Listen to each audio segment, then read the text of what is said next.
नमस्कार दोस्तों, स्वागत है आप सभी का मेरे आज के इस वीडियो में। जैसे कि आप सभी ने मेरा पुराना वीडियो देखा जो स्पिरिचुअलिटी से संबंधित था, जिस वीडियो में आपने देखा कि किस प्रकार से आप अपने सामाजिक जीवन और आध्यात्मिक जीवन में समन्वय स्थापित कर सकते हैं। दोस्तों, मेरे पुराने वीडियो का मुख्य लक्ष्य आपको मानसिक और आध्यात्मिक रूप से मजबूत बनाना था, इसीलिए उस वीडियो को अधिकतर लोगों ने देखा और पसंद किया। दोस्तों, आपने मेरे आज के वीडियो का टाइटल देख ही लिया होगा, जो कि है सबसे पहले अपने असली शत्रु को हराओ। मैं सबसे पहले वीडियो शुरू करने से पहले आपको ये क्लियर कर देना चाहता हूँ कि मैं यहाँ पर किसी बाहरी शत्रु को हराने की बात नहीं कर रहा हूँ। मैं यहाँ पर मनुष्य जीवन के उन विकारों और उन अंदरूनी शत्रुओं की बात कर रहा हूँ जो उन्हें कदम कदम पर सफलता पाने से रोकते हैं। तो आइए शुरू करते हैं और जानते हैं उन शत्रुओं के बारे में जो हमारे अंदर बसे हैं और हमें सफलता पाने से रोकते रहते हैं। दोस्तों, मुख्य रूप से इंसानी जीवन में 4 शत्रु होते हैं जो सबसे प्रबल शत्रु है, और वे हैं काम, क्रोध, लोभ और ईर्ष्या। दोस्तों, काम यानी सेक्सुअल थॉट और क्रियाएं करना, क्रोध यानी गुस्सा, एग्रेसिवनेस, लोभ यानी लालच और ईर्ष्या यानी किसी से जलन करना। दोस्तों, ये 4 शत्रु मुख्य रूप से हैं जो मनुष्य जीवन को सफलता पाने से रोकते हैं। दोस्तों, ये वो सबसे बड़े शत्रु है जो हमारे पूर्वज यानी आदि काल से मनुष्य की सफलता में बाधा बने हुए हैं। जो भी व्यक्ति इन सभी चीज़ों या इनमें से किसी एक से भी ग्रसित है, उसका सफल होना लगभग नामुमकिन हो जाता है। दोस्तों, पुराने समय में ऋषि मुनि होते थे जिनके पास इन सब शत्रुओं से लड़ने के लिए अनेक उपाय होते थे। और जैसा कि आप जानते हैं कि पुराने समय में लोग शिक्षा गुरुकुलों में ही ग्रहण करते थे, और गुरुकुलों में सबसे पहले इन पर काबू पाना ही सिखाया जाता था। तभी तो पुराने समय के हर व्यक्ति में ज्ञान और कर्तव्यनिष्ठता कूट कूट कर भरी होती थी, और प्रत्येक व्यक्ति ज्ञानी और प्रबुद्ध होते थे। दोस्तों, गुरु प्रशांत कहते हैं कि यदि आपको इन सब विकारों पर काबू पाना है तो आपको इन विकारों के उद्गम स्थान पर काबू पाना होगा। दोस्तों, क्योंकि इन सभी विकारों को एक एक करके काबू करना आसान नहीं है, और ना ज़रूरी है कि आप इन सभी विकारों को एक साथ काबू करो। इसके लिए आपको इसके मालिक यानी मन को काबू करना होगा, और इन्हें काबू करने बहुत आवश्यक है, क्योंकि क्रोध से आपके दिमाग की शांति भंग होती है और आप अपना कार्य नहीं कर पाते, और लोभ और ईर्ष्या से आप दिशाहीन होते हैं, क्योंकि इससे आप लक्ष्य को प्राप्त करने के बजाय हर चीज़ें करते हैं। और अंतिम विकार यानी काम की तो मैं क्या ही कहूँ, इसने तो मनुष्य जीवन को अंधा कर रखा है।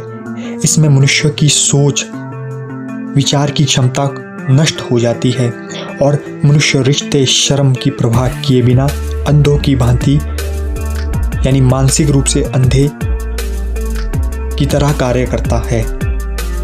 यहाँ तक कि पहले 20 से 25 साल के व्यक्तियों में ये विकार देखा जाता था, लेकिन आजकल 15 से 20 साल के बच्चे भी इससे ग्रसित हैं। इसीलिए इस बात पर विचार विमर्श करना बहुत आवश्यक है। और मैं ये भी कहता हूँ कि दोस्तों, जिस दिन आप इन विकारों पर काबू कर जाओगे, उस दिन समझिए आपके लिए सफलता के दरवाजे खुल चुके हैं।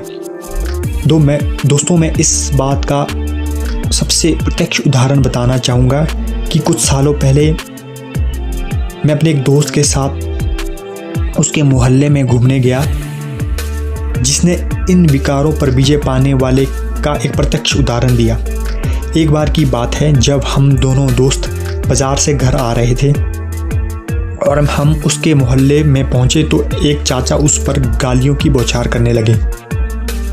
ना जाने चाचा ने आपा खोकर मेरे दोस्त को क्या क्या बोल डाला, परंतु मेरे दोस्त गुस्से की एक झलक दिखाए बिना शांति से चाचा को कहने लगा कि चाचा, आपको कोई गलत फहमी हुई है, कृपया एक बार पुनः विचार कीजिए।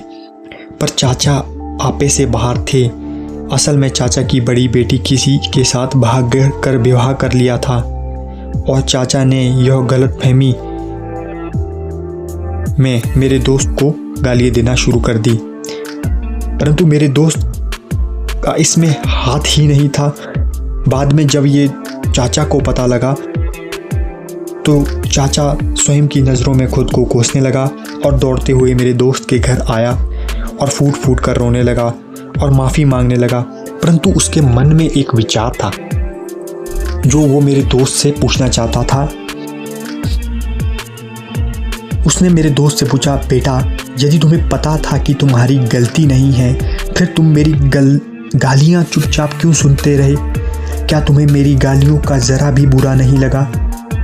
तो इस पर मेरे दोस्त ने कहा कि हे चाचा, आपकी गालियों का बुरा मुझे नहीं लगा। जब मेरी गलती ही नहीं थी तो वे गालियाँ भी मेरी नहीं थी। मेरे मन में बस एक बात चल रही थी कि ये जो गालियाँ हैं वो ध्वनि मात्र है। मैं उन्हें अपने से नहीं जोड़ रहा था और ना ही उनका कोई मतलब निकाल रहा था। मैं तो बस एक बात सोच रहा था कि ये ध्वनि हमारे चारों ओर गूंज रही है और जो भी इनसे मतलब रखेगा या इनमें अपना मतलब खोजेगा या इनके बारे में जुड़ाव करके सोचेगा वो परेशान होगा। परंतु मैं तो बस उसे एक ध्वनि मात्र की भांति देख रहा था जो मेरे लिए नहीं थी, इसलिए मैं उनसे परेशान नहीं हुआ। इस बात को सुनकर चाचा बोले कि मैं कृतज्ञ हो गया बेटा तुम्हारी बात सुनकर, और मुझे गर्व है कि तुम जैसा व्यक्ति मेरे पड़ोसी है। तो इस तरह मेरे दोस्त ने बिना रिएक्ट किए समस्या का हल किया, क्योंकि उसने गुस्से को अपने ऊपर हावी नहीं होने दिया। दोस्तों, आपने एक कहावत सुनी होगी कि यदि आप कामयाब होना चाहते हैं तो पहले कामयाब व्यक्तियों की तरह काम करो और उन्हें फॉलो करो। तो इस बात से हम यह देखते हैं कि हमारे इतिहास में बुद्ध, विवेकानंद, परमहंस आदि जो भी व्यक्ति थे, उन्होंने इन सभी विकारों पर जीत हासिल की थी, तभी वे इतने महान और सफल थे, क्योंकि उनके बताई बातें आज भी सटीक साबित होती है। इस प्रकार हम भी इन विकारों को दूर करके उन जैसा बन सकते हैं, ताकि हम भी भविष्य में एक महान और सफल व्यक्ति के रूप में सामने आ सकें। क्योंकि कोई भी विकट परिस्थिति हमारी मानसिक शांति को भंग नहीं कर सकती, और कोई भी मुश्किल परिस्थिति में हम यदि शांत रहकर उसका हल ढूंढने का प्रयास करें तो वह विकट से विकट परिस्थिति भी हमारे लिए एक अपॉर्चुनिटी के रूप में सामने आएगी।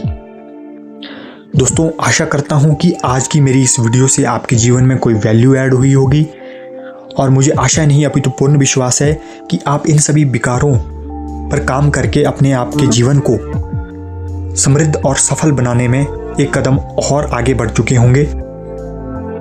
तो आइए आपसे अलविदा लेते हैं, जल्द लौटेंगे एक नई वीडियो के साथ। तब तक के लिए जय हिंद।